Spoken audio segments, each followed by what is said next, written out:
Hello दोस्तों, chemistry गुरु channel में आप सभी का स्वागत है।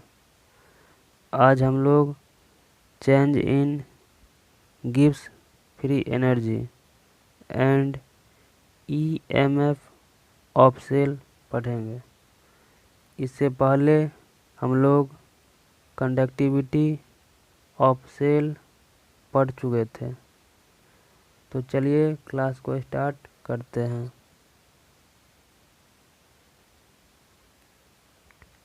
Change in Gibbs free energy and EMF of cell.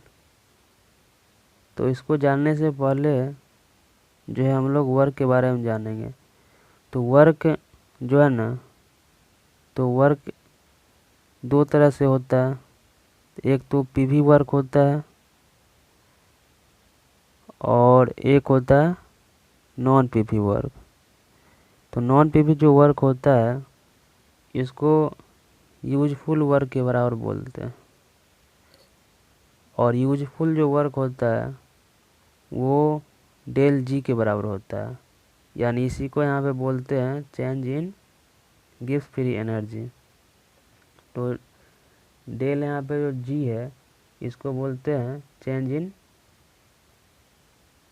Gibbs free energy. तो यहाँ से आगे हम लोग लिख सकते हैं। तो डेल जी बराबर क्या होता है? तो useful work done by the cell बराबर इलेक्ट्रिकल वर्क, और जो इलेक्ट्रिकल वो जो वर्क होता है वो निगेटिव क्यू और इनटू वी के बराबर होता है। तो जैसे सेल है तो सेल में क्या एनोड और कैथोड होता है। तो एनोड और कैथोड जो होता है तो इलेक्ट्रॉन का जो ट्रांसफ़र होता है, तो इलेक्ट्रॉन का जो ट्रांसफ़र होगा वो उसका वर्क के बराबर, उसी को वर्क बोलेंगे। तो यहाँ से जो एनोड से कैथोड की तरफ इलेक्ट्रॉन का ट्रांसफ़र होता है। तो सेल में जो है इलेक्ट्रॉन का ट्रांसफ़र जो होता है वो एनोड से कैथोड की तरफ होता है। तो जैसे एक सेल है तो उस सेल में जो है ना एनोड जिंक है मान लीजिए। तो एनोड जो है ना वो जिंक है। तो जिंक क्या करेगा? तो इलेक्ट्रॉन को लूज करेगा। तो इलेक्ट्रॉन को जब लूज करेगा तो ये दो इलेक्ट्रॉन को लूज करता है, क्योंकि इसके आउटर सेल में दो इलेक्ट्रॉन है। तो दो इलेक्ट्रॉन को ये लूज करेगा। तो यहाँ से लिख सकते हैं zinc goes to Zn plus 2 ion और प्लस में 2 इलेक्ट्रॉन। तो यहाँ पे ये जो है जिंक ये 1 मोल है, और जब ये टूटेगा तो वहाँ से टूटने के बाद मतलब ये जब इलेक्ट्रॉन को लूज करेगा तो यहाँ पे क्या इसको लिख सकते हैं 2 मोल इलेक्ट्रॉन। तो यहाँ से जो है आगे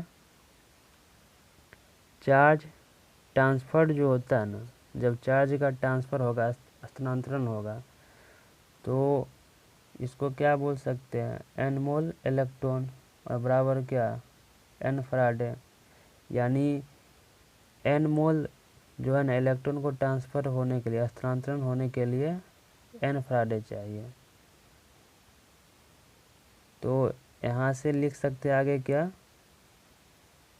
चार्ज ऑफ 1 मोल इलेक्ट्रॉन। तो 1 मोल जो इलेक्ट्रॉन होता है, तो 1 मोल इलेक्ट्रॉन पर जो आवेश होता है, तो इलेक्ट्रॉन पर आवेश कितना होता है? तो 1.6 इंटू 10⁻⁻19 कूलम। और 1 मोल इलेक्ट्रॉन में क्या होता है? तो 1 मोल जो इलेक्ट्रॉन होता है वो 6.023 और इंटू 10⁻23 के बराबर होता है। तो यहाँ से जो है लिख सकते हैं क्या चार्ज ऑफ 1 मोल इलेक्ट्रॉन बराबर क्या होगा 1.6 इंटू 10⁻⁻19 कूलम और इंटू में 6.023 इंटू 10⁻23 आ जाएगा।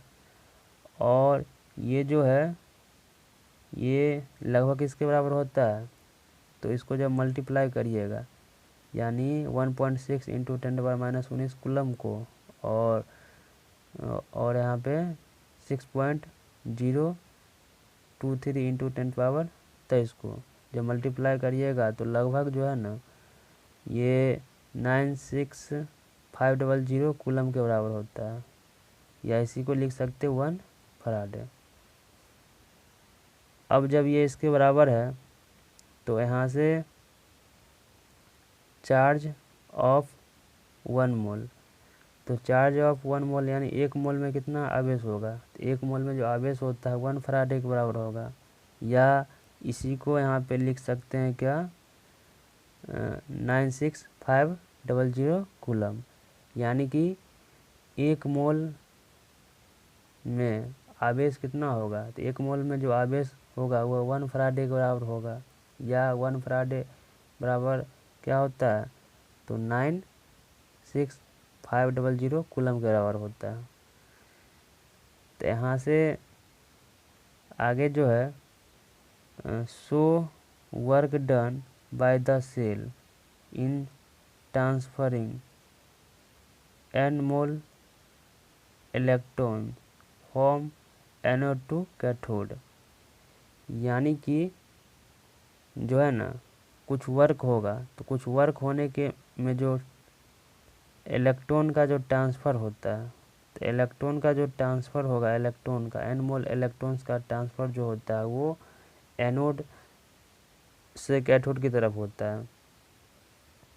जब भी यानी चार्ज ट्रांसफ़र होगा, चार्ज का स्थानांतरण होगा तो एनोड से कैथोड की तरफ होगा। तो जब एनोड से कैथोड की तरफ जब होगा तो यहाँ से वर्क बराबर क्या लिख सकते हैं, तो यूजफुल वर्क के बराबर होता है, W यहाँ पर क्या है यूजफुल वर्क के बराबर होता है, तो यूजफुल जो वर्क होता है वो क्या -Q इंटू V के बराबर होता है, तो यहाँ से -NF लिख सकते हैं, जो Q यहाँ पर क्या आवेश है, तो Q जो आवेश है, आवेश क्या है NF आवेश होगा, तो 1 जो मोल इलेक्ट्रॉन में कितना आवेश होता है, तो 1 मोल जो इलेक्ट्रॉन में आवेश जो होता है वो NF के बराबर होगा, तो यहाँ पे -NF लिख सकते हैं, और इंटू में V के जगह पे क्या होगा, तो V मतलब यहाँ पे मतलब पोटेंशियल जो है, तो वो यानी वोल्ट कितना जाता है, मतलब कितना वहाँ पे है, तो इस इंटू में E से लिख सकते हैं इसको, और ये पूरा क्या होता है, तो ये पूरा को यहाँ पे यानी इसको क्या बोलते हैं यूजफुल वर्क के बराबर इसको बोला जाता है। अब यहाँ से मान लीजिए फॉर ए गैल्वेनिक सेल है, यानी गैल्वेनिक सेल की अगर बात करेंगे तो गैल्वेनिक सेल के लिए जो वर्क होता है यानी यूजफुल जो वर्क होगा वो डेल यहाँ पे डेल जी बराबर -NF ई सेल, और इसको यहाँ पे क्या बोलेंगे EMF बोलेंगे, यानी कि डेल जी जो है बराबर क्या होगा, तो N फराडे ई सेल होगा, और स्टैंडर्ड जो EMF जब निकालेंगे तो इसके लिए क्या यूज कर सकते हैं, तो डेल G0 बराबर -NF E0 सेल होगा। स्टैंडर्ड सेल के लिए जब EMF निकालेंगे तो वहाँ पे डेल G0 बराबर -NF E0 सेल आएगा। इसके बाद जो है नट्स equation for a reversible cell consider a reaction containing a reversible cell. तो यहाँ से जो है अगर यानी कि रिवर्सिबल जो नट्स इक्वेशन जब रिवर्सिबल यानी विपरीत सेल के लिए जब निकालेंगे, तो विपरीत सेल के लिए जब निकालेंगे मतलब रिवर्सिबल उल्टा जो है विपरीत सेल के लिए जब निकालेंगे तो वहाँ से क्या लिख सकते हैं, तो उसके लिए जो होता है वो डेल जी बराबर डेल जी नॉट प्लस में R T L N Q होता है, तो ये इसके बराबर होगा। अब देखिए, तो यहाँ से अभी हम लोग जो यहाँ पे पढ़े थे डेल जी, जो डेल जी क्या होता है, तो minus n F E cell के बराबर होता है, तो इसके जगह पर ये आ सकता है, इसको लिख सकते हैं minus n F E cell लिख सकते हैं, और डेल जी नॉट की जगह पे क्या लिख सकते हैं, तो minus n F E naught cell लिख सकते हैं, और प्लस में R T L N Q लिख सकते हैं इसको, तो यहाँ पर ये आएगा। इसके बाद जो है तो यहाँ से ई नॉट सेल, क्योंकि एन एफ जो है, तो n F minus n F E cell को क्या लिख सकते हैं, ई नॉट सेल के बराबर ये था, तो इसको ई नॉट सेल लिख सकते हैं, तो यहाँ से ये ई नॉट सेल आ जाएगा। और जी नॉट जो है, तो जी नॉट को क्या लिख सकते हैं, तो यहाँ पे ई नॉट सेल लिख सकते हैं।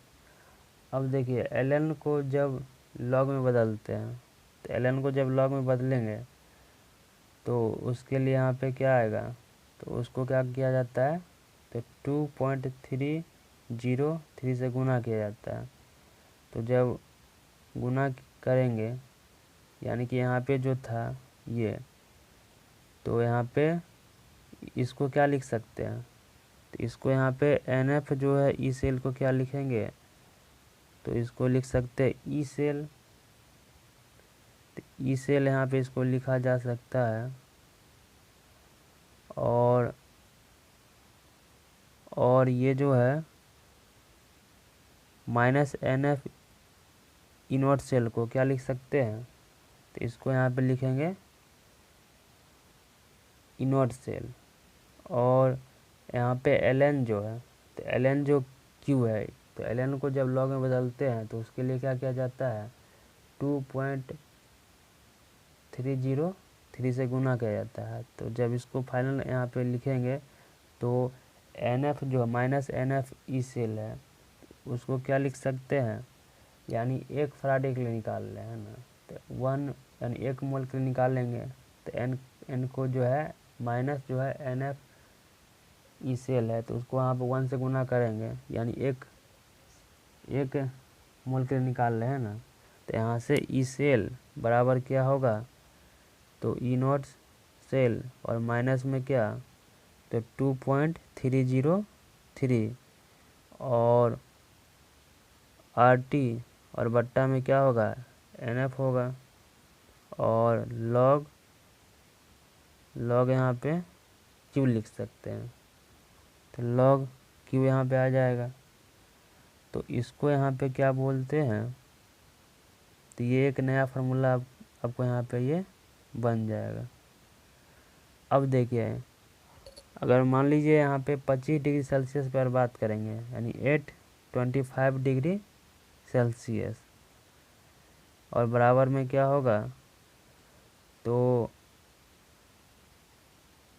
298 केल्विन, और एफ के जब फराडे, तो फराडे को यहाँ पे फराडे में 1 यानी फराडे बराबर क्या होता है, तो फराडे में जो होता है वो 96500 कूलम होगा, और आर का जो मान यहाँ पे यूज करेंगे वो आएगा यहाँ पे 8.314।